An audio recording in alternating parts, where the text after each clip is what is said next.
The second story is about indigenous peoples women in the Caraga region. One of the indigenous peoples group in the Mindanao, and what I'm wearing is from Mindanao, it's a cloth from Mindanao, are the Manobo tribe. And this is a story of Manobo women. And it is a story of a community effort in business that is not mainly for profit, but for the good of the community as a whole. The community where the projects of the government reaches the marginalized and disadvantaged this is one example where the women themselves are working their way out of poverty. It's in Sitio Bantulinaw, Butuan City, and it's a story of the women in far-flung mountainous area in this sitio. And what they did, despite their low educational attainment, studied how to do the business, and we provided the capacity and technical assistance for this, provided them 10,000 pesos each, 19 of them, and what they did was to begin not an individual livelihood project, but as a community project. And the first thing that they did was to ensure that there is a constant supply in their area of the basic needs. So they started a sari-sari store, a convenience store in English. But this is not your 7-Eleven or your, this convenience store. It's a small store compared to those, but to the women, it was a store that provided rice, that provided the basic food commodities that they would need in this far-flung area. But the most important thing here is that they did not stop there. When they saw that they knew the business, they started to also buy and sell one of the main products in the area, which is abaca fiber and rattan. And in so doing, they were able to gather enough capital to address one of their issues in the area, which is energy. So what they did was they were able to establish, together with support from the energy sector, a mini hydroelectric power generation from a falls located in Bantolinaw. And therefore, this effort is owned by the Federation and the people of Bantolinaw. It provides electricity 24/7 to 50 indigenous people's household in Bantolinaw. It has increased the capacity of the children to study, the capacity of the people to enjoy a quality of life where energy is part of their lives in the community. Again, a very good example of solidarity economy where profit is not their first goal. Profit is a means to be able to address the needs of their community and address the basic the basic elements of having a community living an improved quality of life, having electricity, having constant supply of the basic commodities through their store, and having additional income so that they can improve whatever they think is needed by their families, improve their houses, get better clothes, give more vitamins to their children if that's needed, get more nutritious food. Now, to support the Sustainable Livelihood Program of the department, we also are implementing together with different NGOs and NGAs, so non-government organizations and government, national government agencies, the National Community-Driven Development Program.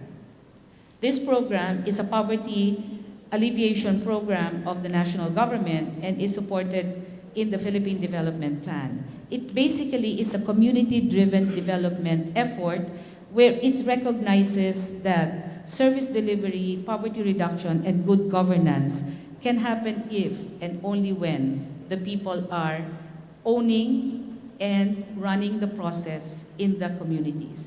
It helps communities in poor municipalities to identify challenges around reducing poverty and making informed decisions, gives control of the resources because the money coming from the national government, that is us, goes directly to a community account. A community account where the people who actually hold the bank books are the people who will implement the projects, not the elected village councils. The only elected village council member that's part of the sub-project committee is the treasurer because he is bonded. But those who are implementing the projects are the ones who basically controls the money, and there's a whole process that we call community empowerment activity cycle that ranges from analyzing what their problems are to identifying at an assembly in the barangay and then moving into an assembly at the municipality and making a choice by actually voting on those projects with the amount that is for this municipality known to everyone. So this process is a transparent process, an empowering process, because the money goes directly to the people, not to the local officials, not to the DSWD, but to their accounts. So a story from here is a story about the water for coastal villages. Coastal villages get clean drinking water for this. This is in Camarines Sur. And this is basically initiated again through that process that I explained, where the people themselves identified that this is one of the most important need that they have. They were provided pipes and calibration of water meter during the construction. Women laborers were helping in the pipe laying out. And at the end of that process, there were 12 water tap stands operational, catering to 102 households. Again, when you talk about economy, and when I was listening to the first two speakers, those are very important concepts, but what we're trying to do in this program is bring to life those concepts in the lives of people in the villages. That solidarity is about thinking of water and working together to maintain that water, so that in fact, we can be one. If we're one here in the community, we can be one with the country, and we can be one in the region. Finally, the last example I'd like to give is leading the path for the children. This is about human spiders, as we call them, because to get to school from this sitio and barangay, they have to climb down from where they are and literally crawl down and crawl up to go back home. And they do that because they want to study and because their parents say that this is an important aspect. So through the community-driven development program, they were able to fund this. But there is a very interesting story about this. This process goes from a barangay assembly, and they make a choice so that this chosen project will be brought to a municipal inter-barangay forum. And when they went there, the representatives who presented the project of a footpath, it turns out that they have to bring photos of the area and to demonstrate that we really needed the footpath. But they did not have the money to have photos developed. And so one of the leaders, her name is Vivian, and she's there on the upper right hand. Sangla, that's mortgage. She took her ring and mortgaged it. Got 500 pesos for it, developed the photos, and convinced the municipal inter-barangay forum that 1.58 million pesos was needed to make the footbridge and foot trail project. So because they had the very clear pictures, they showed that people were really, the children were climbing up and down. And because that photo came out of her wedding ring that she mortgaged, they were able to win the program, the project, and they were able to do the footpath. But an interesting twist to the story is that when the pawn shop found out that that was what it was about, they returned the ring without having her to pay the 500. That is solidarity economy too.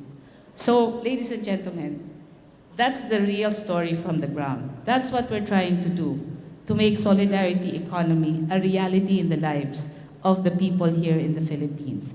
Together with private sector, more importantly, civil society organizations.